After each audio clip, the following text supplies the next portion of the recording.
Bayangkan ini, seorang bayi kecil terapung di dalam keranjang, hanyut mengikuti arus sungai Nil.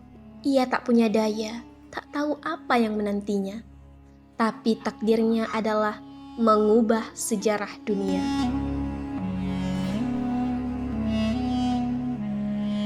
Kisah ini dimulai di Mesir, saat Fir'aun memerintah dengan kejam.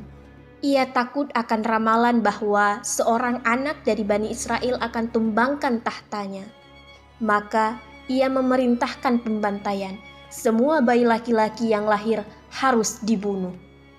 Namun, di tengah kepanikan itu, seorang ibu dari Bani Israel melahirkan seorang bayi laki-laki.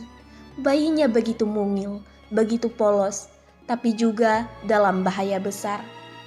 Hatinya berat, tapi ia mengikuti petunjuk Allah. Letakkan bayi itu di dalam peti dan hanyutkan ke sungai. Jangan takut, aku akan menjaganya. Ibu itu memandang air sungai Nil yang deras, kemudian mencium bayinya untuk terakhir kali sebelum menaruhnya di dalam peti. Peti itu hanyut mengikuti aliran sungai hingga tiba di depan istana Fir'aun. Apa yang terjadi selanjutnya? Apa bayi itu akan dibunuh? Tunggu dulu, inilah momen menegangkan. Istri Fir'aun, Asiyah, yang dikenal penuh kasih, menemukan bayi itu. Saat melihat wajahnya, hatinya luluh. Ini bukan bayi biasa, katanya. Mari kita asuh dia. Fir'aun awalnya ragu, tapi takdir berkata lain. Bayi itu tumbuh besar di istana musuhnya sendiri. Namanya adalah Musa. Ketika Musa tumbuh dewasa, ia menyaksikan ketidakadilan besar. Bani Israel diperlakukan sebagai budak, dipukuli, dihina. Hingga suatu hari, Musa melihat seorang tentara Mesir memukuli seorang Bani Israel. Dengan marah, Musa memukul tentara itu dan tanpa sengaja membunuhnya. Hatinya gelisah. Ia tahu ia harus melarikan diri. Ia meninggalkan Mesir, berjalan jauh ke negeri Madian, dan memulai hidup baru. Di sana, Musa menemukan keluarga baru dan hidup damai. Tapi panggilan takdirnya belum selesai.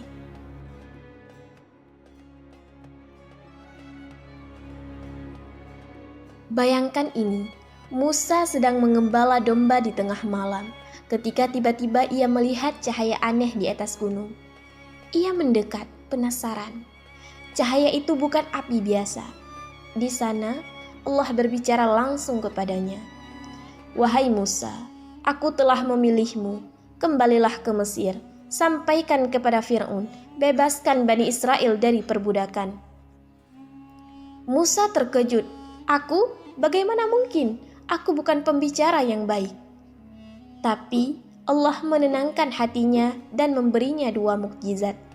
Tongkat yang bisa berubah menjadi ular dan tangan yang bersinar terang. Dengan berat hati, Musa kembali ke Mesir. Kali ini sebagai utusan Allah. Di hadapan Fir'aun yang sombong, Musa berkata dan tegas, "Lepaskan Bani Israel." Tentu saja Fir'aun menolak. "Siapa Tuhanmu itu?" "Aku ini Tuhan kalian," katanya dengan angkuh. Untuk membuktikan kebenarannya, Musa melemparkan tongkatnya ke tanah. Dan apa yang terjadi? Tongkat itu berubah menjadi ular besar, menggeliat di depan mata semua orang. Tapi Fir'aun tidak menyerah begitu saja. Ia memanggil semua penyihirnya untuk melawan Musa. Bayangkan saat itu, ribuan orang berkumpul untuk melihat pertarungan ini. Para penyihir melemparkan tali-tali mereka dan tampak seolah-olah ular-ular meluncur di tanah. Tapi ketika Musa melemparkan tongkatnya, ular besar dari tongkatnya melahap semua yang ada. Semua terdiam. Para penyihir yang tahu ini bukan sihir langsung bersujud. "Kami beriman kepada Tuhan Musa." Fir'aun murka. Ia semakin kejam, menyiksa siapa saja yang berani menentangnya. Tapi Musa tetap berdakwah, meskipun penolakan dan ancaman terus datang. Hingga akhirnya tibalah malam yang menegangkan. Allah memerintahkan Musa untuk membawa Bani Israel pergi dari Mesir. Dengan hati berdebar, Musa memimpin mereka keluar di tengah malam, melintasi padang pasir menuju Laut Merah. Tapi Firaun dan pasukannya mengejar. Dari kejauhan, Musa mendengar derap kaki kuda. Ketika mereka tiba di depan Laut Merah, Bani Israel panik. Mereka berkata, "Kita terjebak di depan laut, di belakang pasukan Firaun." Tapi Musa dengan tenang berkata, "Jangan takut, Allah bersama kita." Ia mengangkat tongkatnya dan tiba-tiba laut terbelah menjadi dua. Jalan kering terbentang di depan mereka dengan air menjulang tinggi di kanan dan kiri. Bani Israel melintasi laut itu dengan gemetar, sementara Firaun dan pasukannya terus mengejar. Tapi ketika Musa dan kaumnya sudah sampai di seberang, laut itu kembali menutup. Pasukan Firaun tenggelam bersama pemimpinnya.